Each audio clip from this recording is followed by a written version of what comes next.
não ler, ninguém vai me dizer o meu lugar.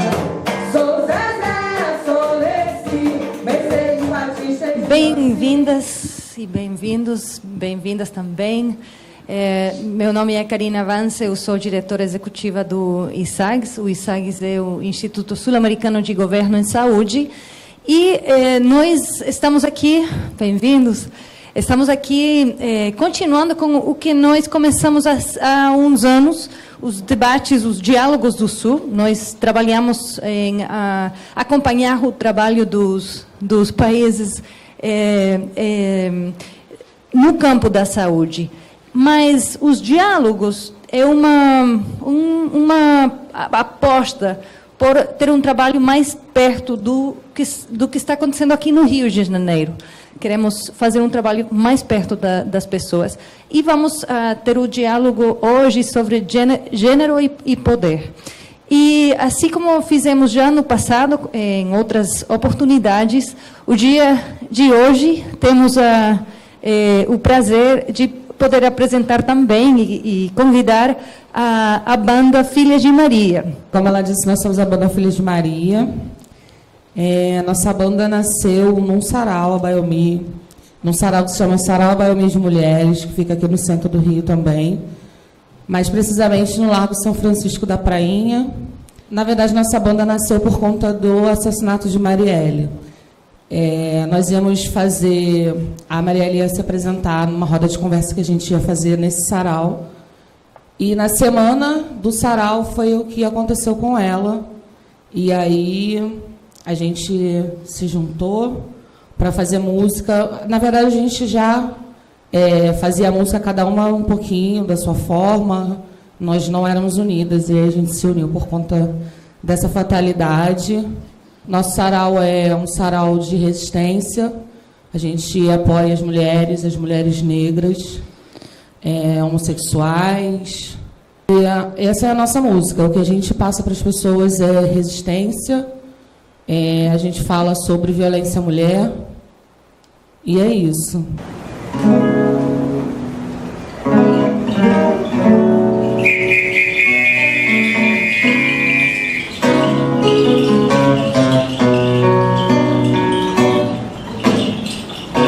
Não sei quanto tempo faz que as minhas ancestrais lutaram pra viver em paz, lutaram pra viver em paz. Não sei quanto tempo faz que as minhas ancestrais lutaram pra viver em paz, lutaram pra viver em paz. Todo dia ela vai trabalhar sem saber que horas vai chegar, dedicando-se a outro ser, e os seus filhos como vão crescer. O trabalho não a deixa, ela se deixa, olha pro céu e diz: até quando vou ser infeliz? Não sei quanto tempo faz que as minhas ancestrais lutaram pra viver, lutaram pra viver. Não sei quanto tempo faz que as minhas ancestrais lutaram pra viver, lutaram pra viver. E até hoje esse capô de chicote nas costas, desde o peito que sangrando continuo lutando, lutando, lutando. Eu cotidiano é reverter todo o sofrimento marcado na pele preta, tudo marcado pelo estupro da mulher negra, empregos subalternos, só por ser preta, só por ser negra, só por ser preta. Todo dia ela vai trabalhar sem saber que horas vai chegar, dedicando-se a outro ser, e os seus filhos como vão crescer. O trabalho não a deixa, ela se queixa, olha pro céu e diz: não sei quanto tempo faz que as minhas ancestrais lutaram pra viver em paz, lutaram pra viver em paz.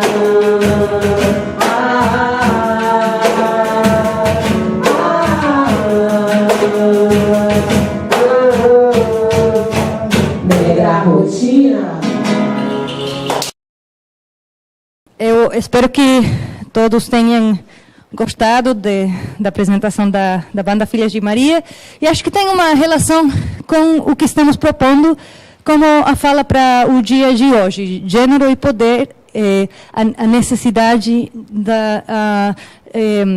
de refletir sobre isso no campo da saúde. Boa tarde a todos, meu nome é Rafaela. Conforme já foi falado, eu sou titular de uma vara de violência doméstica em Guapimirim. E eu estava até comentando com a Arlanza aqui, quando eu cheguei, que um dos primeiros casos que eu peguei, eu estava fazendo audiência, e o caso era o seguinte: uma mulher tinha discutido com um homem no telefone, os dois se xingando de tudo. Parece que a briga começou em decorrência da pensão alimentícia, que ele não pagava para a filha em comum. Os dois se xingando de tudo, e no momento em que a mulher chamou o cara de corno, foi esse xingamento, corno. Ele desligou o telefone e foi atrás dela. Ela estava andando de bicicleta numa estrada, ele passou por cima dela, estacionou o carro, voltou com um facão, uma peixeira, né, e deu 3 porradas na cabeça dela com esse facão. Ela ficou 24 horas no hospital, não teve maiores sequelas, digamos assim, por bastante sorte, né, porque o modo com que ele agiu foi bastante agressivo. E aí eu fui fazer a audiência e fui ouvi-la. E me chamou muita atenção quando ela me disse que, depois de tudo, ela tinha procurado o agressor e que ela entendia que 99% da culpa de tudo que tinha acontecido era dela. Porque, afinal, ela não devia ter chamado de corno. Depois eu fui ouvir o agressor e ele me disse que 50% da culpa era dela e 50% da culpa era dele. E me chocou bastante ver aquilo, a ponto de eu questionar exatamente a saúde daquela mulher de se perpetuar naquele relacionamento e efetivamente acreditar que 99% da culpa era dela, né? Então, esse caso emblemático me chamou bastante atenção e me fez querer pesquisar e entrar nessa questão da violência de gênero, violência doméstica e aprender tudo mais por aí. Vou falar especificamente agora um pouco sobre a Lei Maria da Penha, né? Todos nós sabemos, historicamente, culturalmente, as mulheres são alijadas totalmente do poder político, do centro de decisão, direitos menores não respeitados, direito ao voto só foi em 1932. Então, as mulheres totalmente alijadas dos espaços decisórios e com direitos menores, né? Eram consideradas incapazes pelo Código. E, no meio de toda essa desigualdade, né, entre homens e mulheres, foi necessária a formulação de diversas convenções internacionais para tentarem equilibrar essa relação de poder, né, entre os gêneros. E, no meio disso tudo, foram assinalados alguns tratados e convenções pelo Brasil.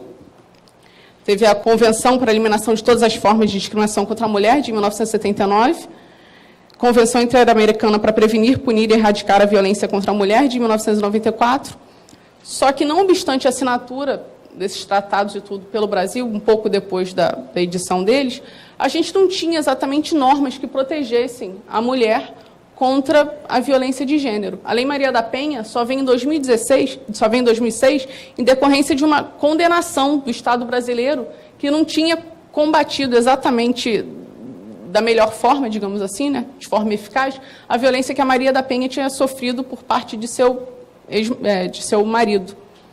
Então, veio a Lei Maria da Penha para tentar dar uma resposta, uma política afirmativa, tentando proteger eficazmente a mulher contra todas essas condutas e omissões baseadas no gênero, que provocavam violência física, sexual, moral, psicológica e patrimonial contra as mulheres. Eu acho que é uma das leis mais conhecidas, todo mundo sabe hoje em dia, né? A Lei Maria da Penha trouxe visibilidade ao assunto, criaram-se grupos de discussão, ampliou de alguma forma acesso à justiça, a mulher, vou te denunciar pela Lei Maria da Penha. Mas, ao mesmo tempo, a lei que veio com uma construção tão boa, digamos assim, ela visava punir o agressor, né? Mas também a proteção da mulher. Ela traz uma série de previsões no sentido de a rede de assistência social, a rede de saúde, uma eficaz proteção da mulher em todos os aspectos, né? E me parece que essa parte foi deixada um pouco de lado. Os sistemas de justiça se empenharam na punição do agressor, estava conversando com a Arlanza sobre isso mais cedo, só que essa parte da saúde da mulher acabou sendo deixada de lado. os centros de referência que existiam, alguns bons, foram sendo desmontados, sucateados. Então, eu acho que se preocupou, sim, em punir de forma mais drástica o agressor, mas eu acho que a proteção da mulher em si, em relação à saúde geral, seja no aspecto físico, enfim, seja no aspecto psicológico, foi deixado bastante de lado. É uma parte que a gente tem que avançar muito, é uma atuação em rede de proteção à mulher. Parece que o judiciário ganhou protagonismo nisso, os processos são julgados bem mais rapidamente do que antes, por varas especializadas, só que, ao mesmo tempo, não tem essa proteção em todos os setores da vida da mulher. Bem, inicialmente, eu queria dizer que eu tenho uma leitura, assim, um pouco diferente do que se costuma fazer da Lei Maria da Penha. Porque eu acho que o grande entrave na aplicação da lei é que o foco com que ela foi trazido foi errôneo, né? Então, traz uma série de dificuldades. Mas, com relação a essas desigualdades que você, né, nos diz, né, ocupando, né, essa função, eu lidei com todo tipo de mulher. Eu atendi desde juízas, promotoras, defensoras, médicas, professoras, até aquelas mulheres mais pobres, mulheres analfabetas, mulheres que mal, né, tinham noção de algum direito, de alguma coisa. Então, a Defensoria Pública, na situação da violência doméstica, pela vulnerabilidade trazida por esta violência, a gente atende mulheres independente da classe social. Numa classe mais rica, uma classe com mais acesso, né, a questões financeiras, que tem mais acesso a recursos, a serviços, o que a gente percebe é que esta mulher ela pode ter outros meios de pedir ajuda, né, que não sejam diretamente o judiciário. Então, ela pode ir, às vezes, buscar um psicólogo, ela pode buscar um serviço, ela vai fazer uma viagem, ela muda. E, ao contrário, quando a gente pega, né, a maioria da população, a gente lida, na verdade, com um somatório de dificuldades, porque as misérias são múltiplas, né? A pessoa não sofre só a violência, ela sofre a violência, ela não tem acesso à saúde, ela não tem acesso à escola. Então, é uma soma de desigualdades, é uma soma de misérias que faz com que a realidade dessas mulheres seja extremamente mais difícil de lidar, né? Agora, ao mesmo tempo, é muito interessante a gente entender que existe, mesmo nessa mulher que tem acesso a todos os serviços, mesmo nessa mulher que tem um excelente salário, que sustenta o seu agressor, mesmo essa mulher que tem pós-graduação, que tem doutorado, quando ela vem até nós, no momento da violência, o discurso dela é exatamente o mesmo. Ela diz para mim, com a mesma agonia que qualquer outra mulher, ele disse que eu vou perder a guarda dos meus filhos. Ele disse que o juiz não vai acreditar em mim. Eu já ouvi defensora falar isso. Então, a fragilidade da violência doméstica, ela é muito complexa, muito grave. Assim, até que ponto existe em nós, mulheres, né,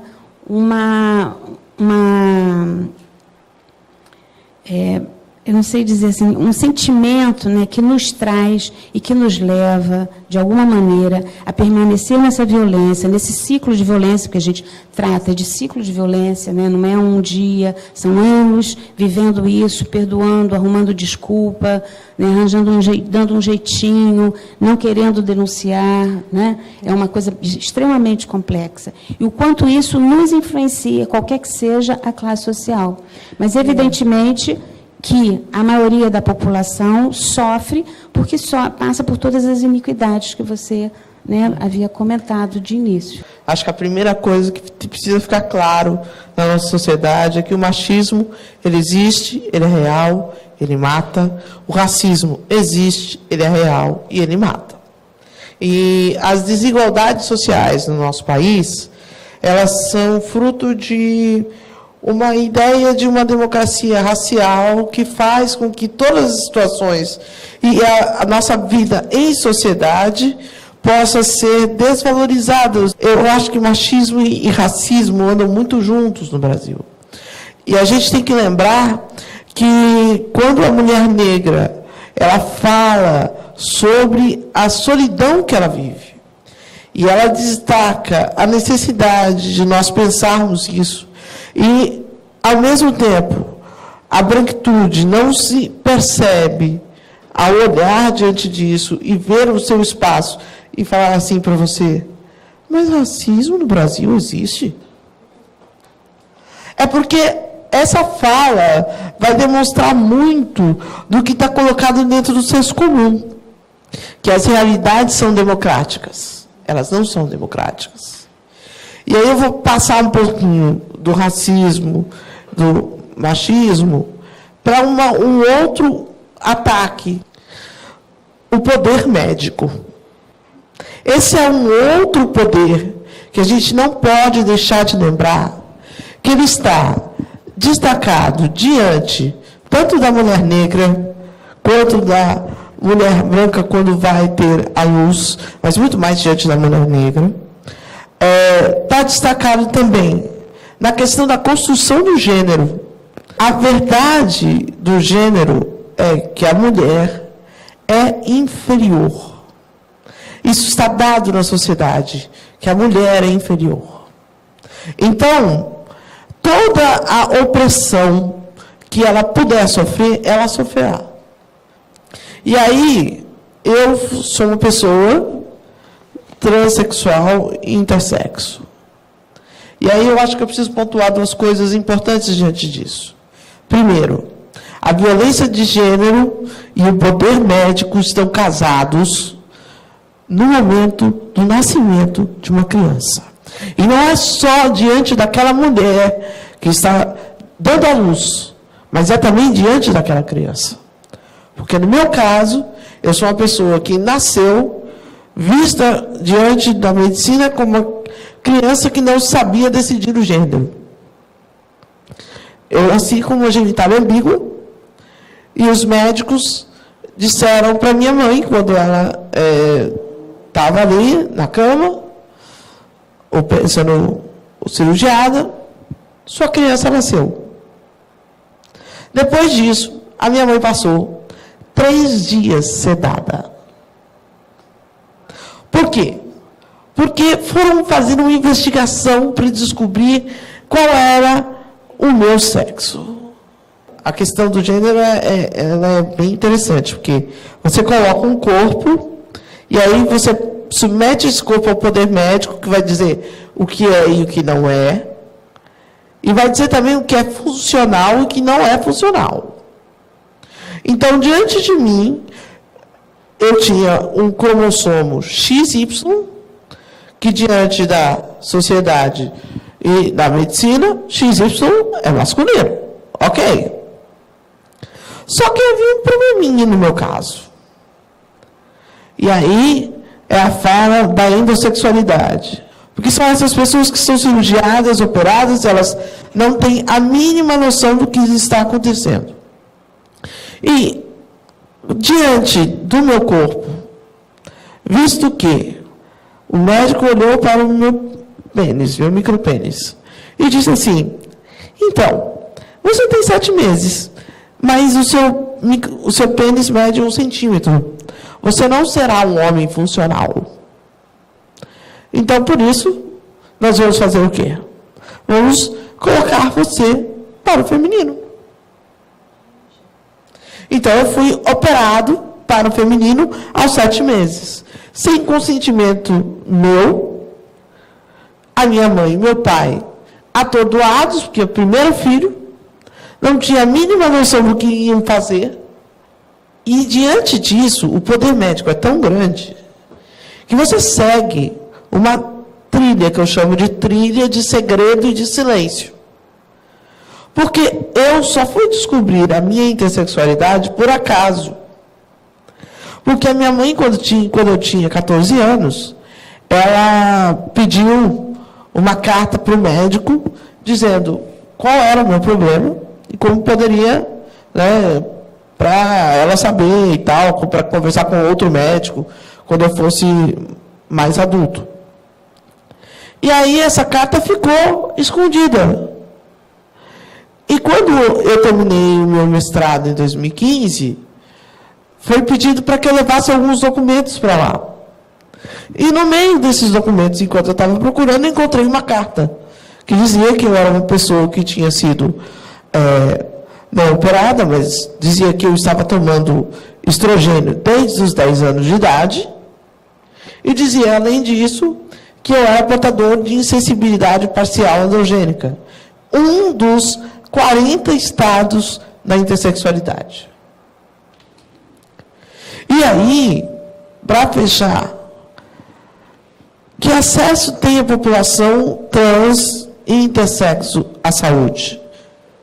Diante desse poder, que é o poder médico, que é o poder do gênero, primeiro, as pessoas intersexo, se houver um momento, elas poderão ouvir sobre a intersexualidade, mas isso é algo muito raro.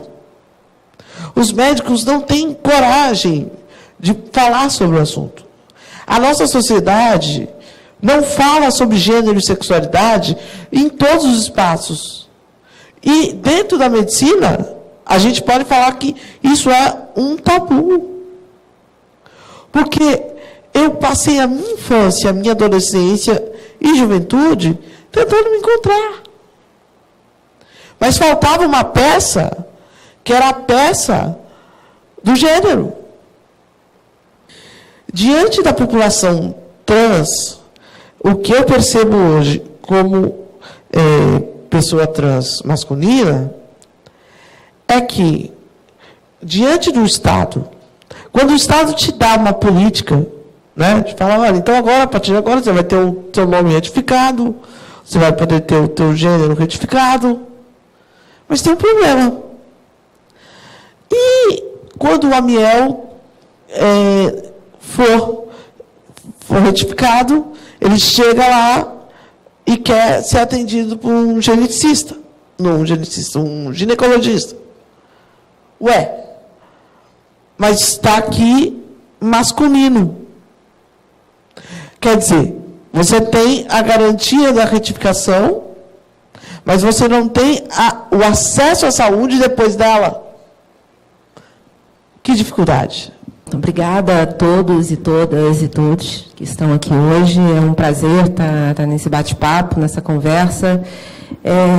Eu acho que, assim, quando a gente começa a pensar um pouco, né, acho que todos nós, lá na nossa infância, né, quando a gente nasceu, um pouco depois, quando a gente começa a pensar um pouco, a ideia do que é masculino e a ideia do que é feminino é muito forte, a forma como é apresentado para nós, né? E a gente está falando sobre normas sociais, ou seja, a gente não está falando sobre algo que a gente está falando exatamente sobre algo que é construído. E aí uma das formas como a gente acredita muito lá no trabalho no Promundo, a causa que hoje mais me move é a violência, na verdade são as violências baseadas em gênero. Eu acho que quando a gente fala sobre a violência contra a mulher, hoje é difícil a gente falar só sobre a violência contra a mulher. A gente precisa falar sobre as violências baseadas em gênero. E gênero não é um só. Gênero não é um homem feminino, não é uma mulher feminina. Então, eu acho que quando essa construção, né, do que é o feminino, do que é o masculino, é tão natural e é tão cotidiana que é isso. Nas palavras, nos gestos, a gente vai percebendo que está tão dentro da gente que é difícil desconstruir isso. É difícil mudar a posição. É difícil, por exemplo, a gente chegar num evento e falar todas, todos, todes. Porque não é só uma pessoa, né? A gente se constrói no masculino. E tem a ver com isso, tem a ver com poder. Tem a ver com com como a sociedade, de forma milenar, não é algo que aconteceu outro dia, não é algo que aconteceu semana passada, estabeleceu que aquele lugar do feminino é um lugar que precisa ser apagado da sociedade. Nós, mulheres, podemos continuar a existir, contanto que a gente permaneça no nosso lugar muito, muito reservado. E a gente tem que atender a sociedade como um todo. Esse é um papel muito determinante do nosso papel, do nosso lugar como gênero feminino. Só que não é isso mais. Não dá mais para ser isso.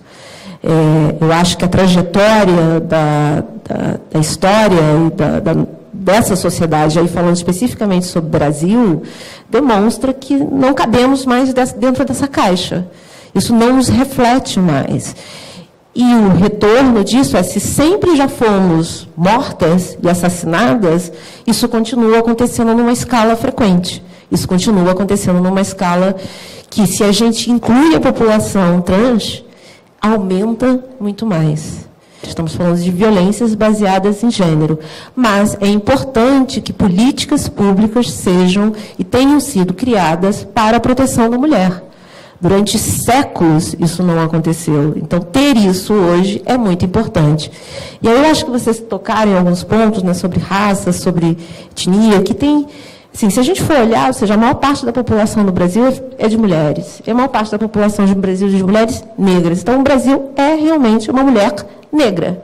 Então, tirar isso do contexto das nossas conversas é limitar a nossa conversa, é limitar o lugar de fala de cada um de nós. E acho que é super importante uma coisa que você falou, que lugar de fala é importante. Então, que a população trans tenha a sua fala e a sua voz e possa contar a sua história. Que as mulheres possam contar a sua história. Só que não dá também mais para a gente excluir os homens disso. Que os homens entrem nesse ponto da conversa como somente os algozes. Existe uma porcentagem significativa de homens que está mudando isso, está se colocando de uma outra forma. É pequena? É pequena comparada ao processo, ao contexto, mas não dá mais para a gente classificar somente os homens de uma forma. A gente precisa abrir esse diálogo. E isso é controverso. Eu acho que eu compreendo e eu entendo os movimentos feministas que indicam que não, aqui não há diálogo. E eu acho que é importante que a gente respeite esse lugar de fala e a resistência a isso. Mas nós, eu e o Promundo, a gente acredita que incluir os homens e meninos nessa conversa é importante para que a gente possa avançar cada vez mais. A gente já avançou muito, mas está acontecendo alguma coisa que não está nos deixando avançar mais. E só o último ponto, e aí sobre a questão da população trans e intersexo, eu acho que teve a Júlia Bueno, que é uma ativista de São Paulo, e uma mulher trans, como ela mesma fala, uma mulher travesti, ela, numa palestra que eu assisti no ano passado com ela, numa fala dela, ela falou uma coisa que para mim é super importante: o suporte do travesti, o suporte do travesti e da mulher trans e do homem trans, em muitos momentos, que é uma trajetória de muita dor. Se a trajetória feminina é uma trajetória marcada pela dor, quando a gente começa a escutar as histórias da população trans, é uma trajetória de muita dor. Muita.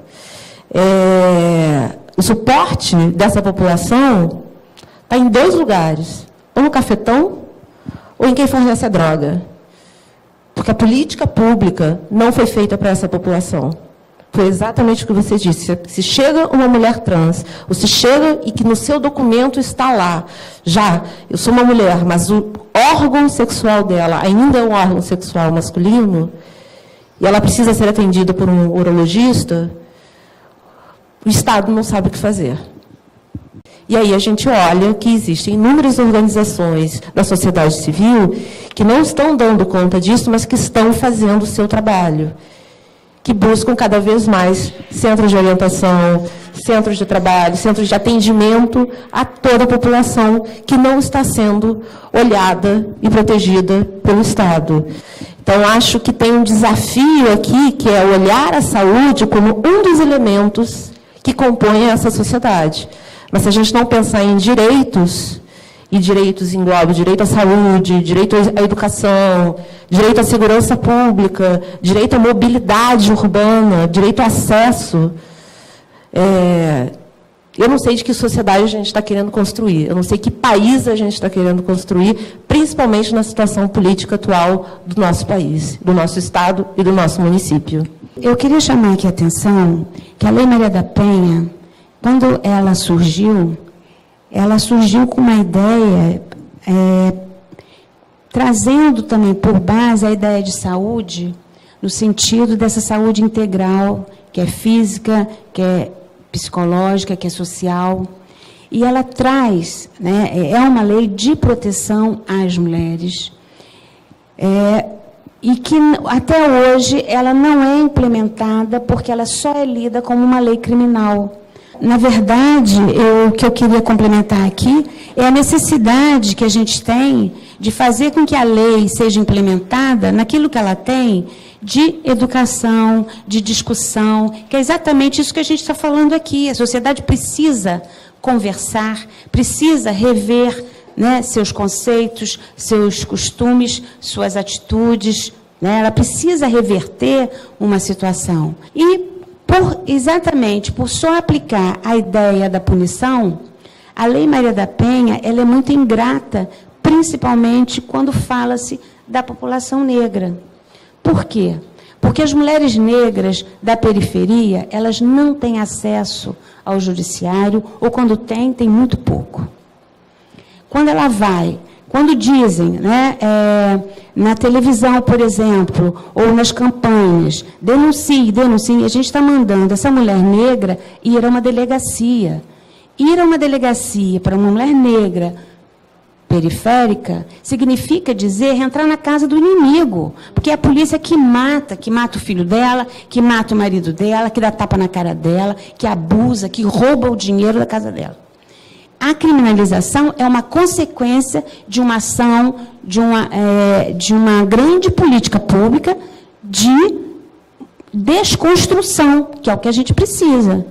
Desconstruir, né, a desigualdade de gênero. Porque quando eu mato uma pessoa trans, quando eu mato uma mulher, é porque isso não é nada. É exatamente, nós somos lixo. Né? A nossa legislação colonial dizia isso. O homem tem poder de vida e morte sobre a mulher e seus filhos. Se ele suspeitasse um adultério, ele podia matar, só pela suspeita. Ora, tiramos isso da lei, mas as mentalidades estão aí. Né? É isso que a gente vem... Né? Então, é isso que a gente precisa desconstruir. E a Lei Maria da Penha sabe disso. E a Lei Maria da Penha traz isso. E é essa discussão que a gente tem que levar para tudo quanto é canto do país, para as periferias. Que bom poder estar aqui, estar conversando e pensar um pouquinho dentro de um contexto de uma política de barbárie que mais quase criminaliza a feminização da pobreza, é também a criminalização dessa mulher periférica, preta, na sua maioria das vezes, e que está nos piores lugares e nas piores condições. Não é à toa que a gente tem um ascenso da mortalidade das mulheres negras, 15% a mais, né, do avanço do feminicídio, o quanto o discurso de ódio, e aí, como a Arlanza dizia, eu vou pegar um gancho aí também, né, o quanto a gente tem que disputar a narrativa, o quanto a gente tem que disputar mentes, e o quanto a gente precisa tensionar a partir das políticas públicas e a partir do lugar da institucionalidade. Então, quando a gente pensa nesses diálogos do Sul, a gente está falando que tem um pensamento colonizador, tem um pensamento colonial, patriarcal, que se mantém na sua essência e que estrutura as relações de gênero. Ora, a gente sabe disso. Só que a gente está diante de um contexto de sociedade brasileira de desmonte, de desmoronamento. E mais do que desmoronamento da democracia, é o desmoronamento das relações e da humanização do outro. Então, você tem o requinte de perversidade na destruição dos nossos corpos indisciplinados. Os níveis de violação que saem da narrativa, saem do discurso, que promovem um coletivo, que institucionaliza essa política essa política de barbárie, essa política machista, que tem o discurso, né, do cuidado com a família. Então, é a institucionalização de quem deve morrer. Quem deve morrer? Quais são os corpos que têm que ser encarcerados, têm que ser mortos, têm que ser descartados, têm que ser torturados? Que não basta matar. Tem que arrancar o nosso coração, tem que tirar os nossos olhos, tem que arrancar a nossa genitália, tem que dilacerar os nossos corpos. O mais agravante é que todo esse processo de adoecimento social, ele vai ser reproduzido na implementação das políticas. E ele vai ser reproduzido na implementação das políticas, primeiro, num ponto crucial, que é o orçamento. Então, você não tem como produzir política pública sem orçamento. Isso é um dado que, às vezes, passa. Eu não digo por nós, mas ele passa. Nas nossas bandeiras, na nossa discussão. E quando a gente vai olhar para o orçamento público, as políticas de gênero, política para as mulheres, a política para a população LGBTQI, não tem orçamento. E aí, né, você tem as mulheres que fazem parte do campo evangélico mais fundamentalista, como as mulheres que mais sofrem, mais são silenciadas nesse processo. Você tem toda uma população LGBT, principalmente, LGBT dentro do campo evangélico fundamentalista, extremamente violentada, impossibilitada de viver na totalidade a sua existência. Então, o quanto isso vai produzir, né, adoecimento e morte, automutilação, vai produzir, né, suicídio, vai produzir enlouquecimento. Então, dentro do campo evangélico, mais fundamentalista. Então, a gente percebe que é uma estrutura, por mais que a gente tenha tido avanços, e eu cheguei na hora em que você falava da Lei Maria da Penha, que nos coloca em xeque enquanto feministas negras, né, tentando entender esse processo de punitivismo que vai incidir sobre a população negra, sobre os corpos negros, que aumentam a população encarcerada no Brasil. Então, o quanto a gente não se debruça nos nossos debates, que já não são poucos, que já não são, né, nada simples, nos enfrentamentos que a gente tem que fazer dentro desse contexto na América Latina, o quanto a gente precisa estar nesses lugares de poder, e aí o lugar de poder, né, não o lugar de concentração de poder, mas o lugar de utilização desse poder. As coletivas pretas, lésbicas principalmente, né, usam um termo muito interessante, hackear esse sistema, hackear a institucionalidade para que a gente consiga incidir, de fato, nas políticas de saúde, nas políticas públicas, principalmente de saúde, com o desmonte do SUS, e agora, né, se fala da reforma da Previdência, né, de uma população que nem inserida de fato no mercado de trabalho. Você tem toda uma população trans, travesti, que não está inserida no mercado formal de trabalho, que a gente não pode... outra discussão complexa, né, o que é o mundo do trabalho hoje, pós-reforma trabalhista, né, pós-PEC do fim do mundo, a PEC 95, isso vai incidir diretamente na nossa população, no atendimento, no acolhimento, nos centros de atendimento, em toda a política institucional, principalmente de saúde. Isso é uma produção de morte em larga escala. A gente tem a Lana, que grande parte aqui conhece, que é a primeira mulher também, né, mulher trans, na Alerj, a adotar o nome social no seu crachá, vai ter lá. E essa casa vai ter que conviver. E é assim. Então, a gente encontrar caminhos dentro desse momento difícil em que você tem um judiciário, e a Lanza sabe bem disso, você tem um judiciário, você tem uma estrutura de governos, nas 3 esferas do governo, você tem um aumento do número de feminicídio em 51 dias de governo, Witzel no estado do Rio de Janeiro. Você tem um ascenso de morte de jovens negros. Aqueles documentados. Exatamente. Você tem o TJ dando conta do aumento do número de feminicídios no estado. Isso não é coincidência. Então, de que maneira a gente incide dentro da institucionalidade, buscando estratégias para construir junto, para tentar incidir, consolidar políticas públicas que a gente já tem, porque é o monitoramento, é a fiscalização, de que maneira a gente vai atuar nesse monitoramento, nessa fiscalização da política pública, que não acontece porque não tem orçamento, porque precariza, porque desmonta toda uma estrutura, por exemplo. Agora, né, você tem, com todas as críticas que a gente tenha, você tem um desmonte do Rio, homofobia.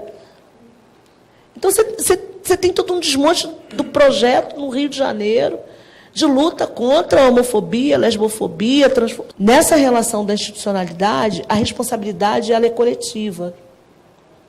Ela é nossa. Tanto seja na construção da política, seja na efetivação de uma política existente e no monitoramento, na fiscalização das ações do Executivo.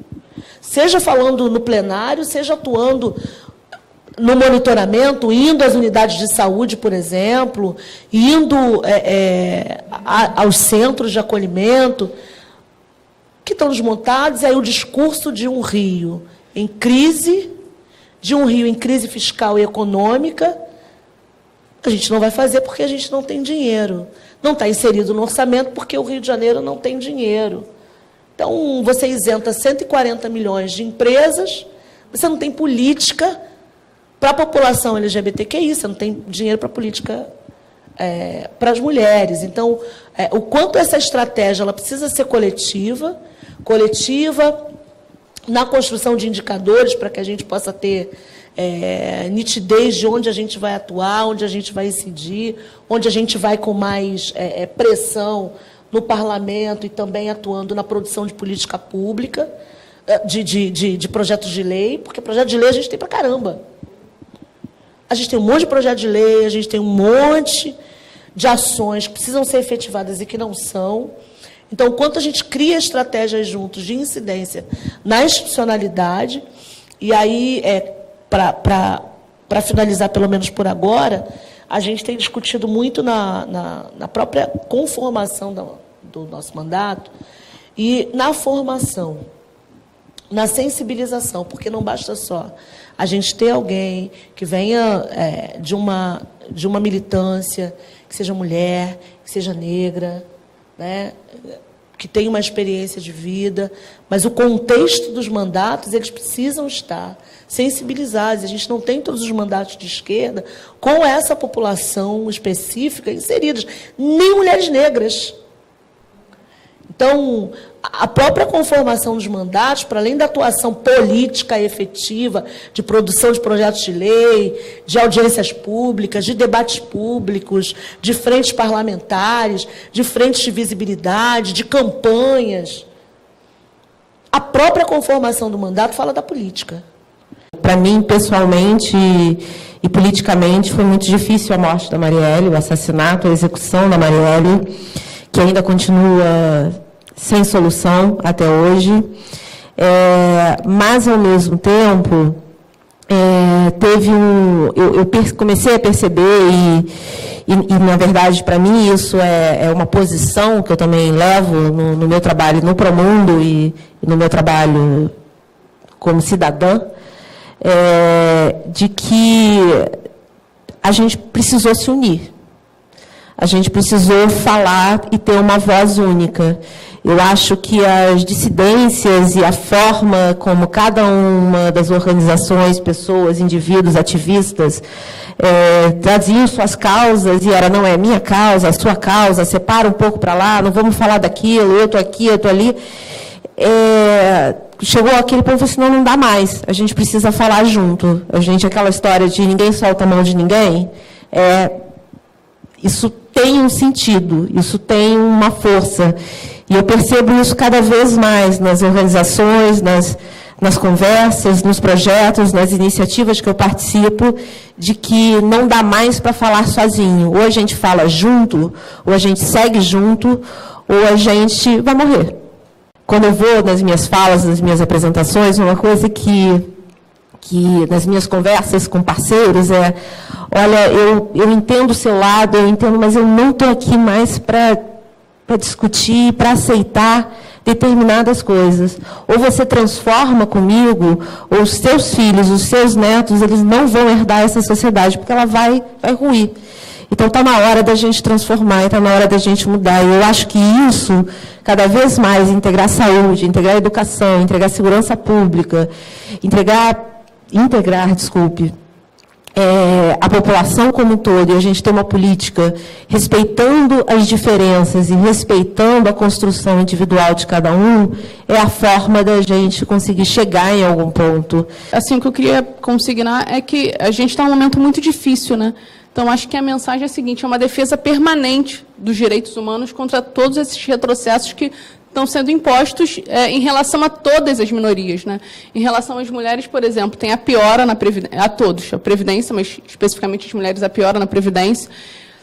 Me parece que desengavetaram a PEC 29 de 2005, que querem acrescentar no artigo 5º, né, a inviolabilidade do direito à vida desde a concepção. Então, assim, são admitidos 3 casos de aborto que ficariam em xeque, porque estão previstas em normas infraconstitucionais, e estaria essa desde a concepção na própria Constituição.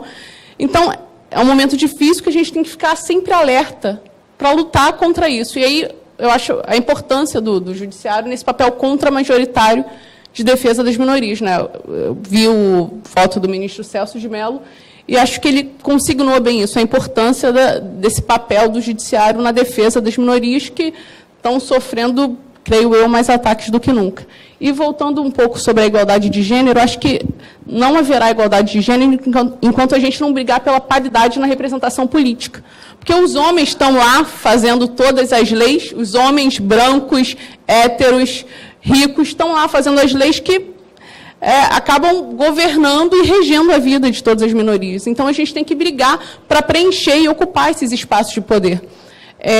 Na época da Assembleia Constituinte, né, em 86, aumentou bem pouquinho, mas aumentou a representatividade das mulheres. Se eu não me engano, eram 26 mulheres, 559 homens, algo assim.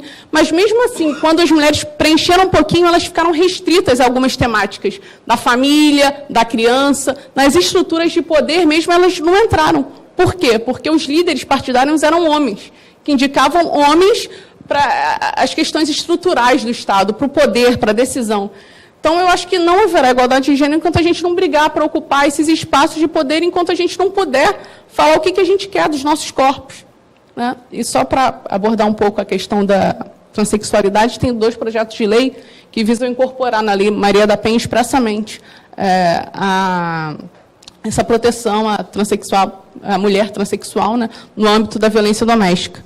Então, tem um projeto de lei no Senado, Jorge Viana, se eu não me engano, senador, e tem um projeto de lei da Jandira Fegali também, correndo na Câmara. Então, acho que é isso, a gente tem que brigar cada vez mais. É uma defesa permanente dos direitos humanos, os direitos humanos, construção histórica, social, e a gente está num momento que parece que tudo evoluiu. Então, tudo leva para que, se a gente não ficar nessa defesa e luta permanente, haverá muitas perdas para todas essas minorias políticas, tão alijadas de tudo. Bom, eu acho que a gente paga um preço muito caro, né, pela ideia que colocaram nas nossas mentes que nosso país é um país democrático, é um país onde somos harmoniosos, felizes. E a gente acreditou nisso durante muito tempo e está pagando um preço, acho que, caro por isso. Como as mulheres hoje pagam um preço extremamente caro pelo direito de dizer não. Os feminicídios, normalmente, ocorrem quando as mulheres dizem não. Quando elas dizem sim, elas só apanham. Quando dizem não, elas morrem. E eu queria só deixar aqui que a Defensoria Pública aqui do Estado do Rio tem aí já, ao longo de alguns anos, buscado ser o grande foco de resistência, de garantia de direitos da população, quer seja na disputa de narrativas, né, quando dizem que matanças e mortes foram operações exitosas, a gente está ali para mostrar que foram torturas e execuções. Né? A gente tem um núcleo de discriminação racial, a gente tem núcleos que atende à população LGBTIQIA+, que você falou? QI. Né, tem um núcleo que atende, né, direitos das mulheres, tem o núcleo de direitos humanos, que são núcleos especializados, né, e que trabalhamos em conjunto, às vezes separados, sempre buscando garantia de direitos, e que a Defensoria do Rio está em todas as comarcas e que deve ser buscada.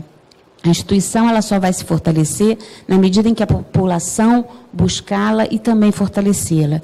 Se o atendimento não for bom, reclame, ouvidoria, ligue, porque a gente precisa melhorar e acreditar que algumas instituições podem servir, de fato, de resistência. E a Defensoria tem se mostrado com esse objetivo, com esse vigor.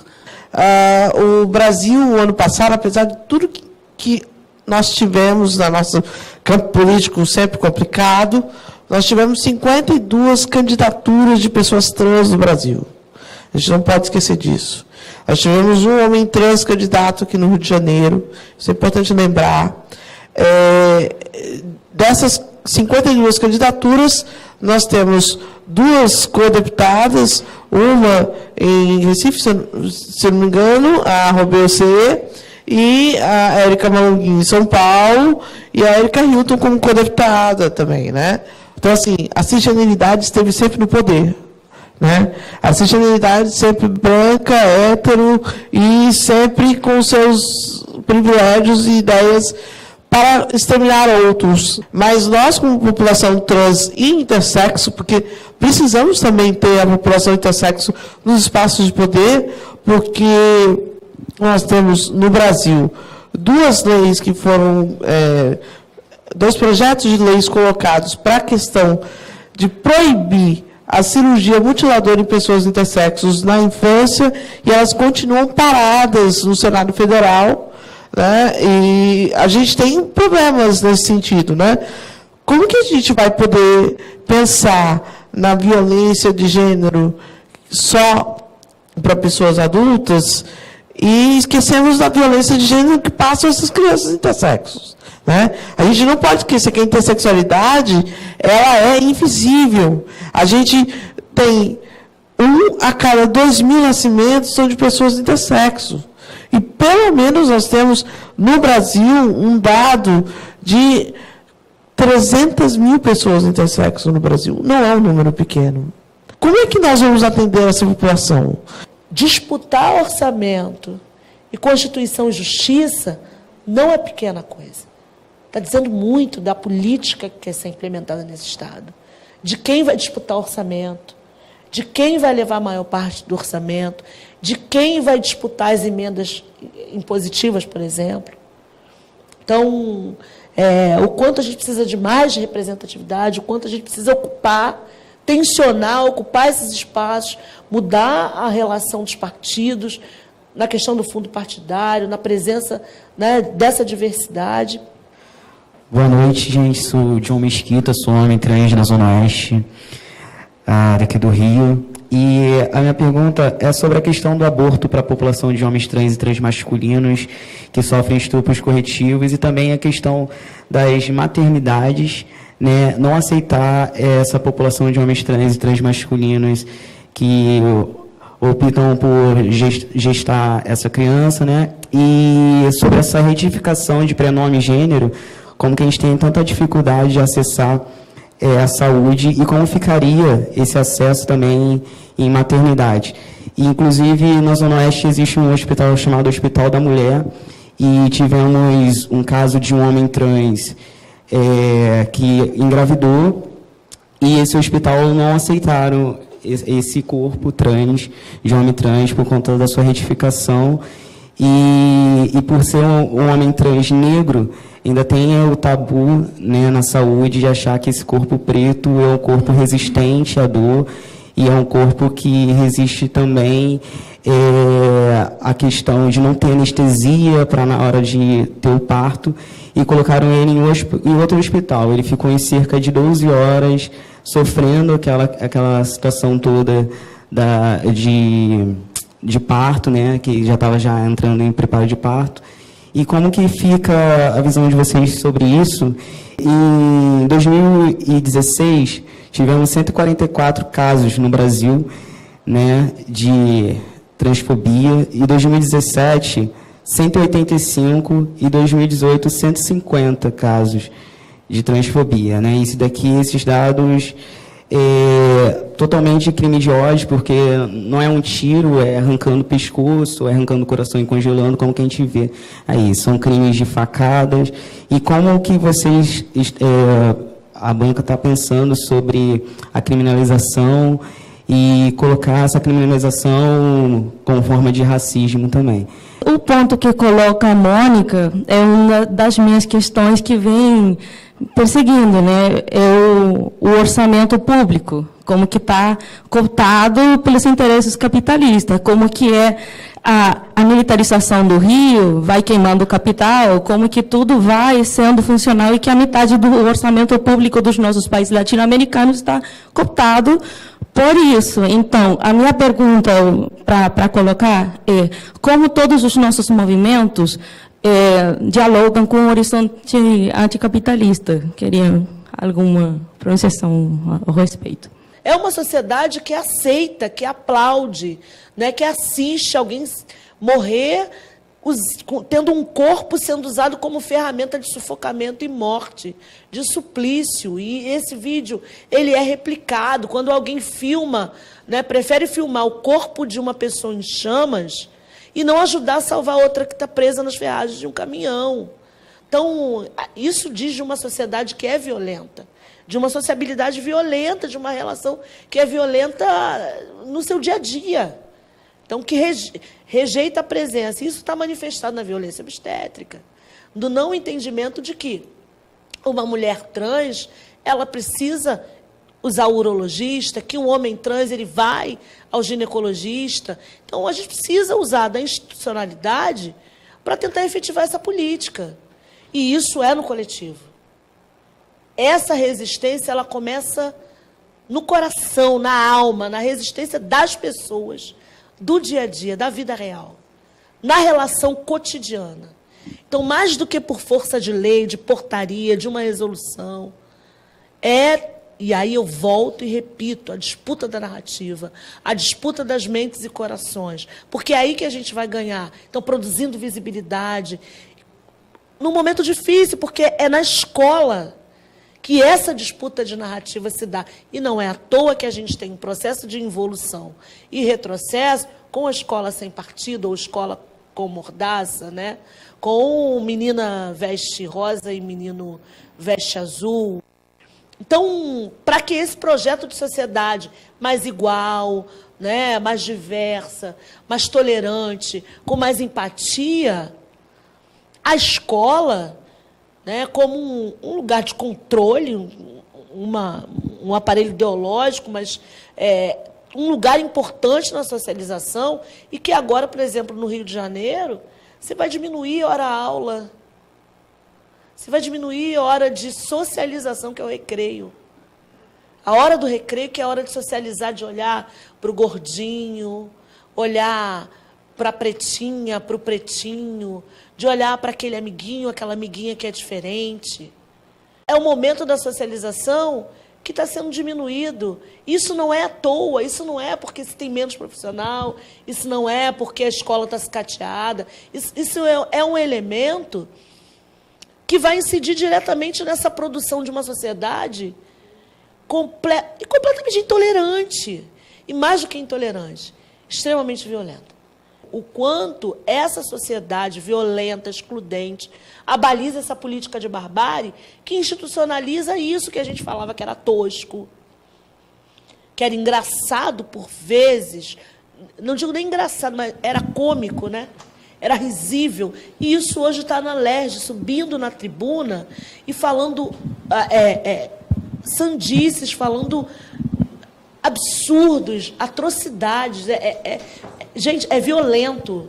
Esse discurso, ele é muito palatável e ele é degustado por uma sociedade do espetáculo, do suplício e da morte, porque naturaliza, banaliza e amplia o desejo da nossa morte, do nosso suplício, do nosso encarceramento, da nossa invisibilidade.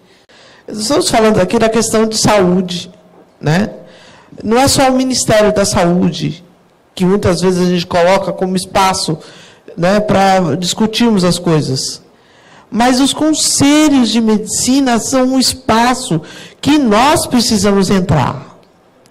Porque quando você tem, por exemplo, um Conselho Federal de Medicina, que destaca várias normas, né, e regulamentos lá, para dizer como que, no nosso caso, no caso da intersexualidade, por exemplo, você tem uma normativa que vai dizer como que o médico vai tratar a questão intersexo. A mesma coisa com relação à questão da gravidez. Uma das questões que eu bato muito lá no movimento intersexo, que é o seguinte: as pessoas falam muito da lei, do projeto de lei, não sei o quê, papapá. Eu acho maravilhoso. Mas o que eu acho complicado é que o movimento social ainda não acordou para a necessidade de ir contra as instâncias reguladoras. E nós não podemos atacar só um lugar. Nós precisamos atacar a sociedade como um todo. Porque é aquilo. Eu vou usar eu fui crente, eu fui cristão, e eu vou usar uma fala que eu acho que eu fazia muito dentro do ambiente evangélico.